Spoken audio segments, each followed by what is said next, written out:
vocês estão? Eu aqui mais uma vez, Luan Venâncio, para o canal Encantaria Cigana. Vim me desculpar pela minha ausência, que realmente faz muito tempo que eu não posto nenhum vídeo para vocês do canal. E mesmo eu não postando vídeo, as pessoas sempre estão se inscrevendo, mandando mensagens, entrando em contato, deixando suas dúvidas, então tenho muito a agradecer, né? Esse vídeo de hoje eu vim falar pra vocês, né? Nós vamos falar sobre baralho cigano. Esse vídeo é destinado a baralho cigano, né? E muitas pessoas entraram em contato comigo referente ao mini curso que eu tô divulgando, né? Que eu tô disponibilizando no canal. Lembrando, deixando bem claro que ele não é o curso inteiro, ele não é a o meu curso de baralho inteiro, ele nem é o básico, tá? O meu curso de baralho cigano é dividido em 3 módulos, sendo eles básico, que metade do básico é o mini curso, sim, mas eu tenho um módulo intermediário também e o módulo avançado, tá? Quem entra em contato eu passo as informações tudo bonitinho, tá bom? E quando eu coloquei a aula 1 do mini curso, eu deixei especificado as diferenças entre a escola brasileira e a escola germânica, né? A escola da Europa, apelidada carinhosamente de alemânica.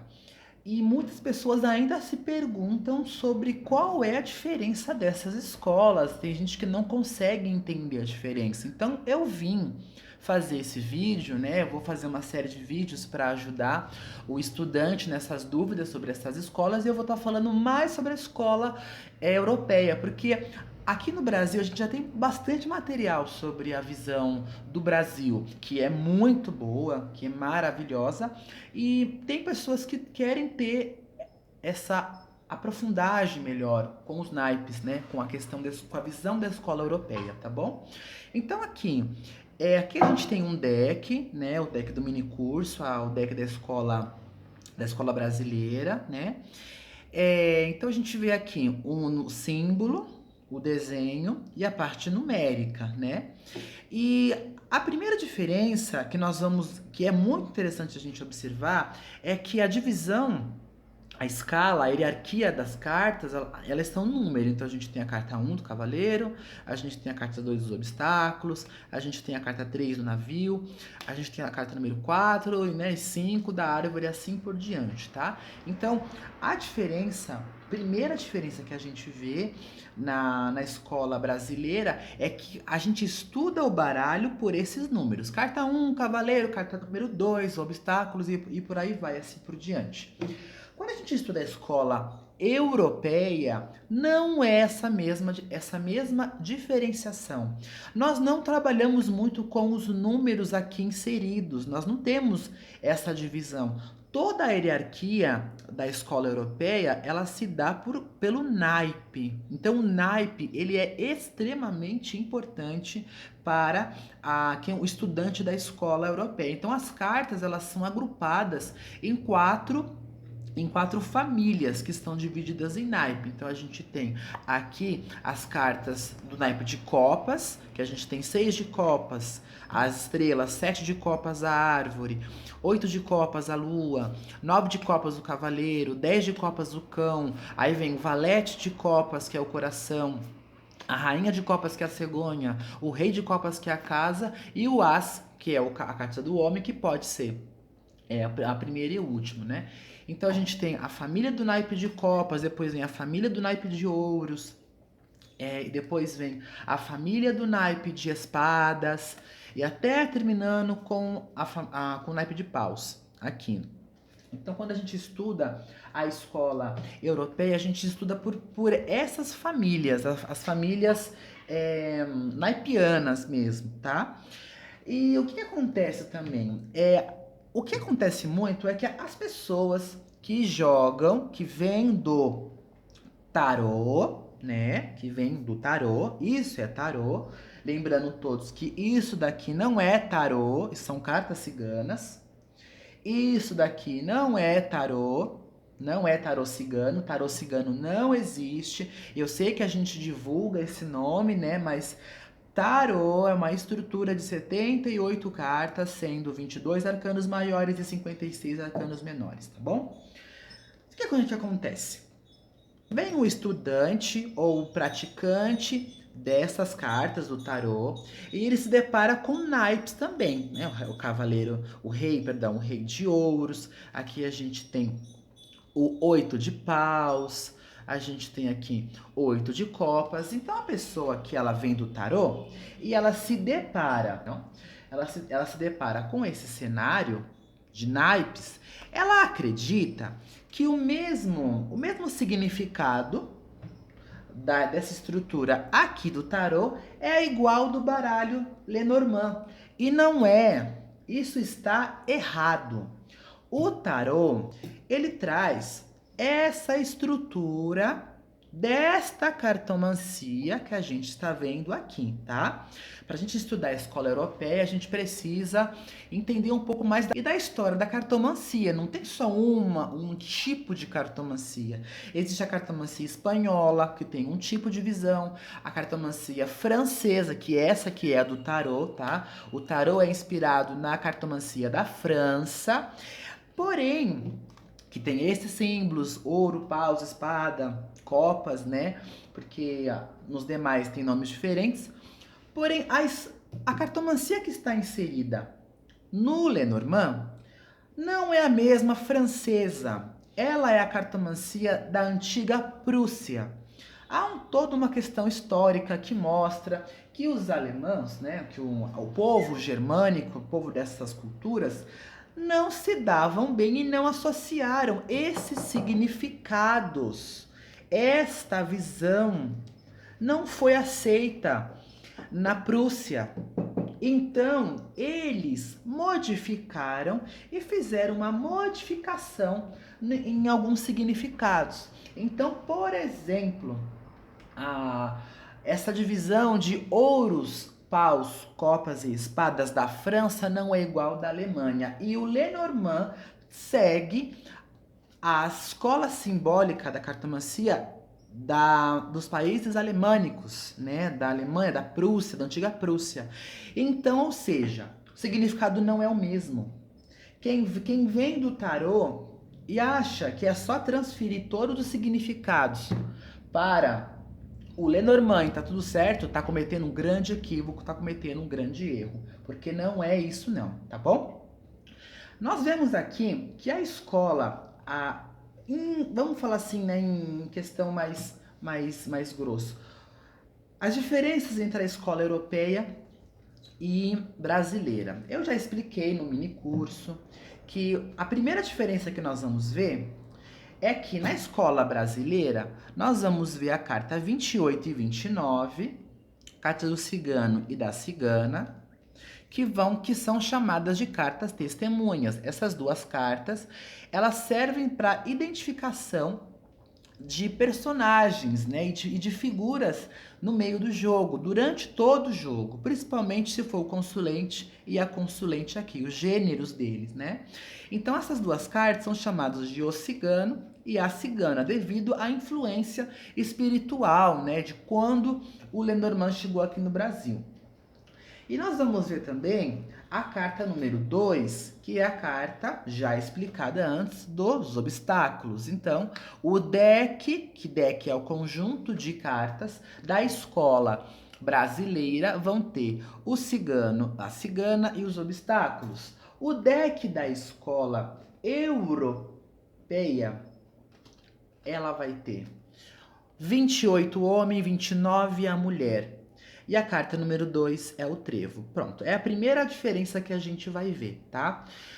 Nós vamos reparar que a escola brasileira, ela segue alguns padrões, algumas questões, alguns significados da escola europeia, só que ela fez uma atualização nos seus símbolos e em significados. A escola brasileira, resumidamente, é uma releitura dos símbolos com a nossa ótica do nosso período, do nosso século, da nossa visão, tá? Por isso que quando a gente vai ver um deck na escola brasileira, nós vemos que ele vai ter um desenho, um estilo contemporâneo. Por exemplo, isso aqui é um navio mais moderno, né? A casa que nós vamos ver, ó, uma casa mais contemporânea. Os símbolos que estão aqui, o cão, os símbolos que estão aqui nesse baralho, nessas cartas, eles são mais contemporâneos. Os símbolos da escola, o deck da escola alemânica, europeia, ele não é assim. A escola europeia, ela segue todos os padrões daquela época. Então, o jeito de se jogar, de se interpretar, de trazer os símbolos e significados da escola europeia é igualzinho quando ele foi criado, desde o século XVI. Então, se a gente for usar a nossa cabeça do século XXI e tentar compreender este baralho com a cabeça do século XXI, nós não vamos conseguir fazer isso, nós vamos achar caótico. Então, para a gente aprender Lenormand, a gente tem que fazer uma viagem na história para ver como que pensavam aquelas pessoas, como agiam, e tudo isso está aqui. Aqui nós vamos ver no Lenormand como viviam, o que achavam, como era a sociedade, como eram os relacionamentos, tudo como era naquela época, do século XVI até o século XIX, está aqui no Lenormand. Então, tudo que a gente vai ver aqui é de época. Todos os símbolos, todos os desenhos são de época. As vestimentas são de época. As figuras estão trajadas e todo o cenário aonde está o Lenormand, ele é de época, tá?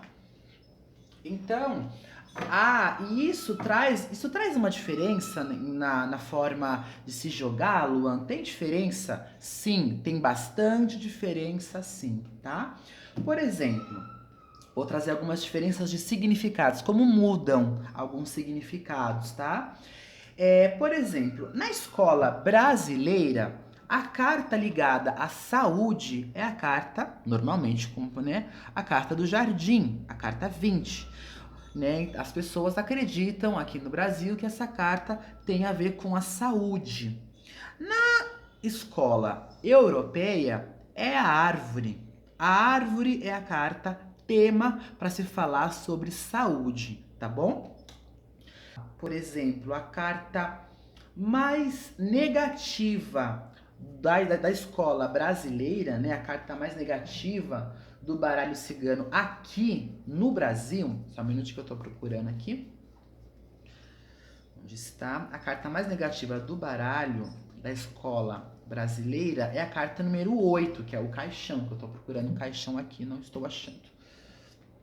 Né? Cadê o caixão? Caixão. Pronto.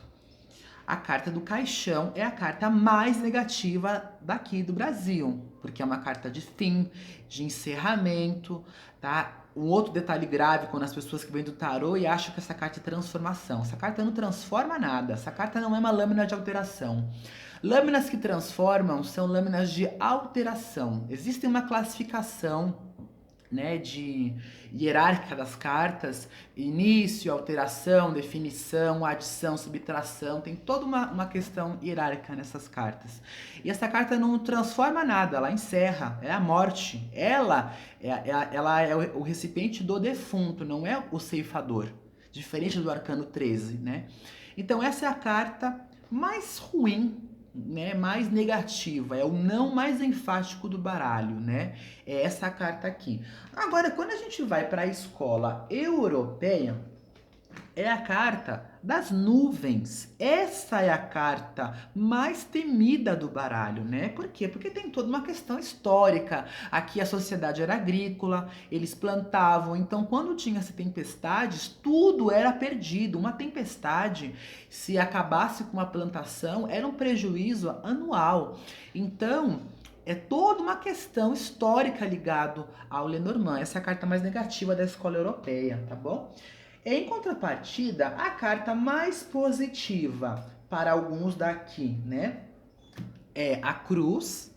Aqui tem gente que ainda associa essa carta a carta melhor do baralho cigano. Eu não é minha visão, mas muita gente associa essa carta como a melhor do baralho cigano. Outras cartas melhor é o Sol, para mim, sim, concordo. É a carta de melhor potencial realizador, é a carta do sucesso, da expansão, do brilho. Então essa é a melhor carta, as duas, né, dependendo da sua visão, é a melhor carta do baralho cigano aqui no Brasil, né? Quando a gente vai para a escola europeia, na escola germânica, é o ramalhete. O ramalhete é a carta melhor do baralho, é considerada a melhor carta. E tem toda uma questão, por que é, né? O naipe de espadas é o melhor naipe no Lenormand, então ele traz tudo uma questão histórica. Outra questão também, deixa eu ver, a carta, por exemplo, do trabalho, né? Nós temos as cartas ligadas ao trabalho. Por exemplo, uma carta tema do trabalho aqui no Brasil é a âncora. A âncora é uma carta para falar muito do trabalho, principalmente do trabalho de carteira assinada. O trabalho que você ganha, o seu salário todo mês, né? O seu trabalho e a sua segurança. Porque muito para nós brasileiros, o nosso trabalho é a nossa segurança, né? Então aqui é uma carta que está ligada ao trabalho. Na escola germânica, não, é a lua. A lua é a carta do trabalho. E por que é a lua? Porque essa carta, na verdade, a da lua não está ligada somente ao trabalho, está ligado à vocação, aos talentos, às múltiplas tarefas que uma pessoa pode fazer. Então, uma questão também simbólica que está ligado a essa carta, tá? Nós temos aqui um tabu no Brasil com essas cartas, né, chamadas de os vilões do baralho, né, que é o rato, carta 23, o rato, a carta 14 da raposa, a carta número 15 do urso e a lâmina número 7 da serpente. Eles são os vilões, né, daqui do Brasil. Eles são consideradas nefastas, todo mundo acha que um é só roubo, o outro é só mentira, aqui é só inveja e aqui é só traição, né? E na escola europeia, essas cartas, essas duas aqui, elas realmente têm um significado negativo, porém o urso e a serpente não são só negativos, tá? Acredito que também toda a lâmina tem sua polaridade, mas na escola europeia a gente tem um motivo, né, para ver o aspecto luz e sombras dessas duas cartas aqui, tá? Cartas sobre espiritualidade. Vamos falar aqui. Aqui no Brasil, a gente tem uma carta para falar de espiritualidade aqui no Brasil, é a torre, né? Aqui é muito ligada à torre, à espiritualidade, às práticas espirituais, e outras pessoas, assim como eu também, a gente vê muito a cruz como carta da espiritualidade. Só que na escola europeia, essa carta não é. Nós vemos pela carta também do ramalhete, que ela vai falar sobre espiritualidade, e sobre as estrelas, que tem muito a ver com a conexão espiritual, direcionamento. Por quê? Porque o naipe de copas tem uma relação íntima com a espiritualidade e a igreja. Então nós vemos assim diferentes visões. Aqui no Brasil, os pássaros é uma carta que está ligada a parcerias, é o que falam aqui no Brasil, parcerias, patrocínio, né, até mesmo namoro e outras coisas em si, né?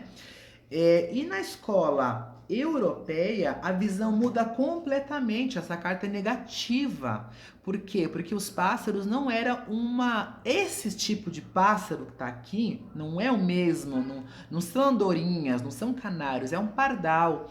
E o pardal na Europa era considerado uma praga, então ela não era bem-vindo. Então na Europa marca muito enxame e infestação de pardais, então ele não era um símbolo auspicioso naquela época, tá?